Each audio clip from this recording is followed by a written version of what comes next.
I think people want to go straight to the tool. We certainly won't advise today that you need to have every single one of these. We recommend that you just start with one. I didn't start out using all 6 of them. I think it's just a natural progression as you realize the pros and cons of each platform. Just pick one that we've talked about today. Now is a great time to get started.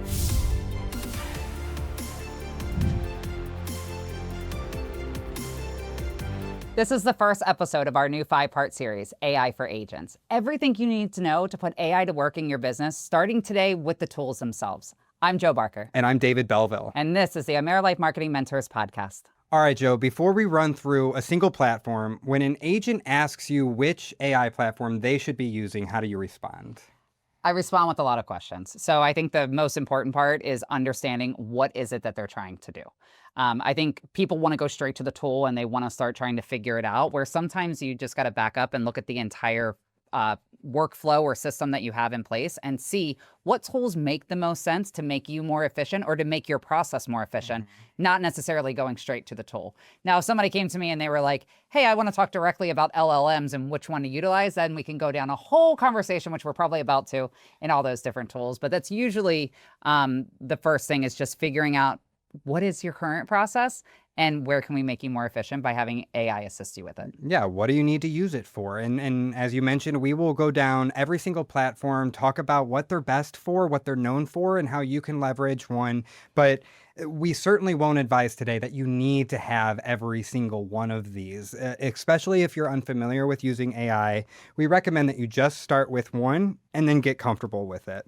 So let's run the list, Joe. I'll give a one-line version of each, and then we'll have a brief discussion. And let's start with Copilot, because here at AmeriLife, that is our LLM of choice, and it's baked right into everything that we use. So what are your thoughts on Copilot? Well, I think you just said it. It's baked into everything that we use. So if you're on the Microsoft suite of products, so you're utilizing Microsoft Outlook, you have Excel, you have Word, you're utilizing OneDrive, it connects everything. And it just makes it so easy to rely on it as your assistant to help pull in, different conversations. If it's via email, do functions and different things within your Excel sheet that maybe you don't have to look up those functions anymore, because now you can ask Copilot to help you out with that. Same with Word documents. So the use cases for Copilot, utilizing it as an LLM and utilizing it as kind of your assistant for all the Microsoft tools, is a no-brainer if you utilize the Microsoft suite of products.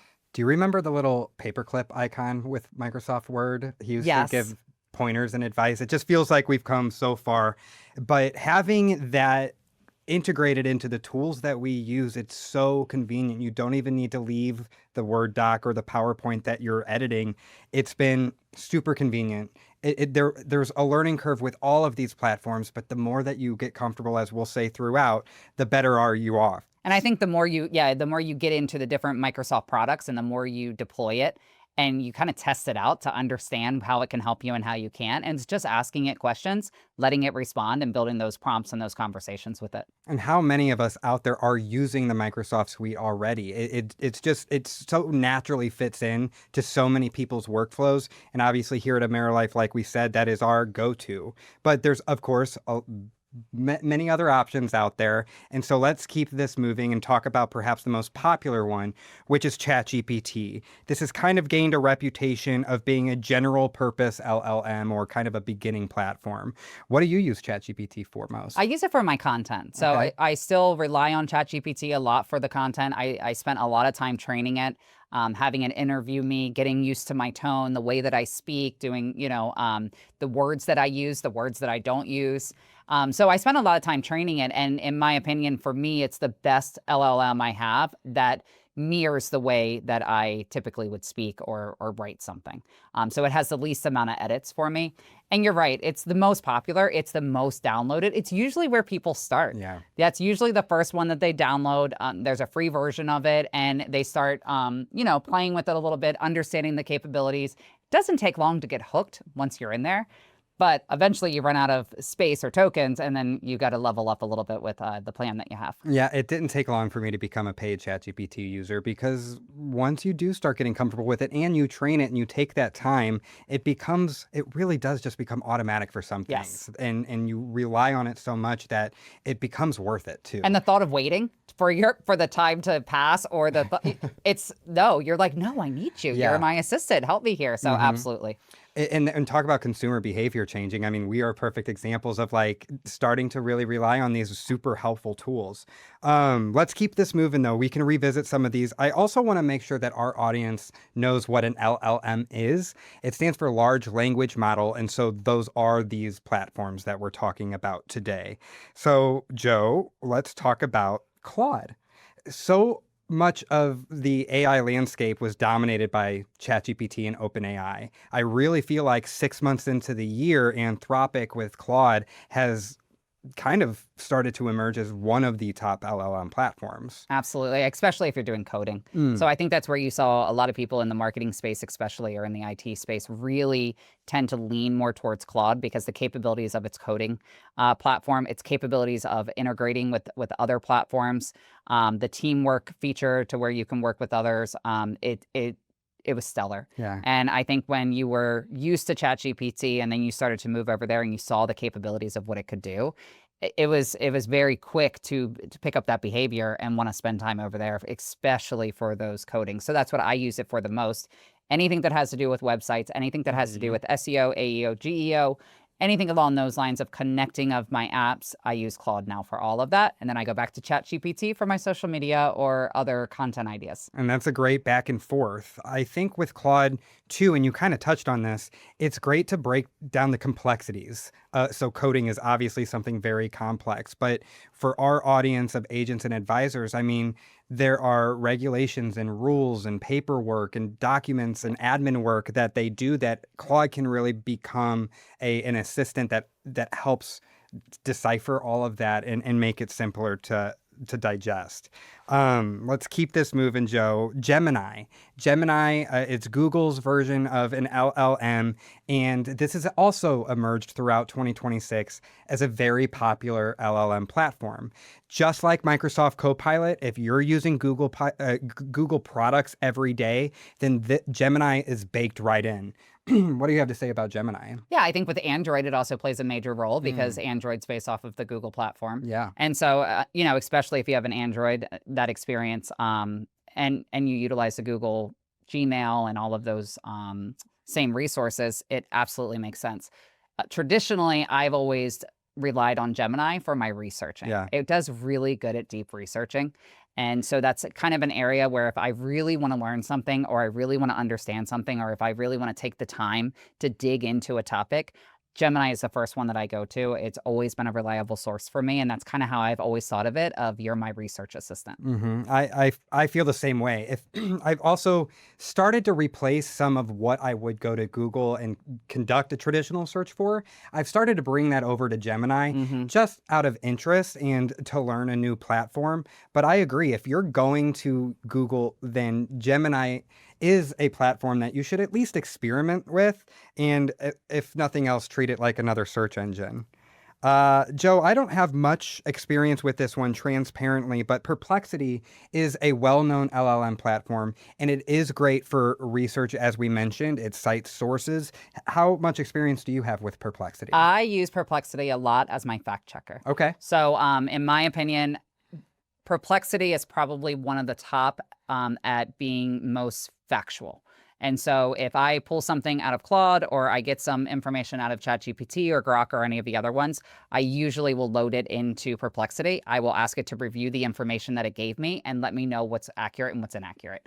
And you still have to fact check it yourself, but that is always the first step that I go to, is utilizing Perplexity for that. That's so interesting, because what you're describing is really LLMs working together now. Yes. You've got this assistant working with this assistant, and now we're all collaborating. I too will run through multiple LLMs just to fact check if multiple are saying that this is true and then I'm able to verify it, then I'm feeling pretty good that we can run with that information. And they have LLM aggregators now. So they actually have sites that you can go to and you can put in your prompt or your search into one platform, and then it will feed all of them. Why I don't personally use it and why I'm not a huge fan is I don't necessarily need all those tools to have all my data in the same way. And so that's where I pick and choose which ones I utilize for what. So once you put it into the aggregate, it sends it everywhere. And I don't necessarily want all of that everywhere all the time. Sometimes I know exactly which LLM I want to use. But I received that question a couple of weeks ago at an event, and someone asked me if I used it or what I thought of it. And I literally hadn't put thought around it. So on my flight back, I looked into it and I was like, yeah, no, I don't want to do that. Because that was one of the cons of it, was you're now feeding that same query into all of those platforms. And I was like, I don't need that. That's a tremendous, like, powerful tool too. Yeah. I mean, for our use cases, I don't feel like, especially our audience, that something that massive is necessary. But it kind of is a preview of perhaps what's to come and how the AI landscape might continue to evolve. Which is why I love when people ask questions at those events, because something like that, I've never experienced it before. I've never tested it before, but then it gave us that research. So it just goes to show with AI, with everything, you're never going to know everything, and you're never going to, know the pros and the cons. And so it really is testing it out for yourself and trying to figure out what best fits for what, your use case is. Yeah, and we hope that this conversation today helps you narrow down where to at least begin if you're deciphering between all of these platforms. Joe, we've got one left on the list, and I know that this is another frequently used LLM for you and our team. It's Grok. Yes. And that one is baked right into X, so you'll also notice a theme that these LLMs are now emerging within the platforms we use every day. And X, formerly known as Twitter, is one of them now with Grok. What is Grok best for? I use Grok for anything trending. So if I want to know hot topics, if I want to know what people are talking about, if I'm trying to understand, the sentiment around certain topics, I go to Grok, I put it in there, and then it pulls back and gives me that real up-to-date information based off of real conversations that are happening out there. So every single week I have it set to run a trending on anything marketing that's happening. And then that way it just pulls everything and brings it over to me. So I'm not having to go research and try to learn things. It does all that for me. And I know it's the most up-to-date as it's tied into the X platform. How did you set that up? It's a prompt. So you can literally go in and tell your prompt every single week on Monday morning to run this prompt for you. I have it. I can share it. And so I give it topics that I want it to watch for. I also say who my audience is. And I tell it every single Monday, run this prompt for me and send this back to me. I have it checked for very specific platforms like email marketing, social media marketing, AI marketing. So I have it all in there. And then I will say it doesn't run it every single week automatically every time. But if I go back to that feed and just type in run now, it will run it for me. I think what you're describing is a fantastic best practice for our audience to kind of keep in their toolboxes. That's saving prompts, the ones that work and generated a response that you were looking for. Keep a library of those or specific chats that you always refer back to, because those are the ones that you want to use over and over again. So instead of having to start from scratch, you now have an ability to pick up either where you left off or start a new conversation with the same prompt. Joe, I feel like because now there's so many platforms on the market, one reason people might be hesitant to start using an LLM is because they don't know which one to pick. They don't know where to start. So now that we've gone through all of these, what advice do you have now for those who may still be wondering which one is best for them? I didn't start out using all 6 of them, and I didn't know all 6 of them. And so over time, I just started doing research to try to figure out, and I started prompting within each of the LLMs to understand and to really kind of figure out what it was good at and what it was not so great at. I started with ChatGPT for the content, and it didn't take long to realize that there were coding issues. There were a couple of times where I had to go right back to ChatGPT, and this was in the beginning, and say, nope, that's not right, or that's outdated, that's 3 years ago. Obviously, they fixed it since then, but it was a lot of outdated information. When Claude's updates came out about all the new coding that it could do, I naturally moved over there, started testing it out, and I found things that I liked. I think it's just a natural progression as you realize Hmm. the pros and cons of each platform. There's people out there that are not going to agree with me. They're not going to use the tools the same way Sure. that I use them. All I can share is my experiences with them and how I believe it's benefited me. And that could change. So Hmm. we said it earlier in January. My favorite was ChatGPT. I was never even looking over at Claude. I was using it, but not a ton. Sure. Now I definitely use Claude a lot more than I use ChatGPT. Well, and all of these companies are in an arms race with each other. And Yes. what that does is it breeds innovation, it breeds competition. And so the pace of this AI race is by nature going to have these platforms evolve, and the use cases for them are going to continue to evolve. So if you're not using them yet, now is a great time to get started. Just pick one that we've talked about today. If you're on the Microsoft suite, use Copilot. Google, use Gemini, or ChatGPT if you're not sure really which one to use. Joe, as we wrap up this conversation, do you have any final thoughts? I'll share my final thoughts. So as you were sharing that story about the races, I literally was picturing sitting at the race stadium, and you know how like the ketchup and the mustard or whatever face each other? The mascots? Yeah. Yes, that's literally what I was picturing as you were talking about it, because they always like one will trip and then one will get right back up. That's what I thought of. That's what I pictured when you were talking about the LLMs trying to race each Yeah. other. So there you go. There's a visual for you of how I was thinking about it. And it's so accurate. And I don't want to end on any other note than that. So if you need help picking your next LLM, or you want to dive into this conversation more, please head on over to our website, AmeriLifeMarketingMentors.com. Book a 15-minute consultation with us, and we'll direct you to your next platform. In the meantime, for the AmeriLife Marketing Mentors, I'm David Belleville. And I'm Joe Barker. We'll see you next time.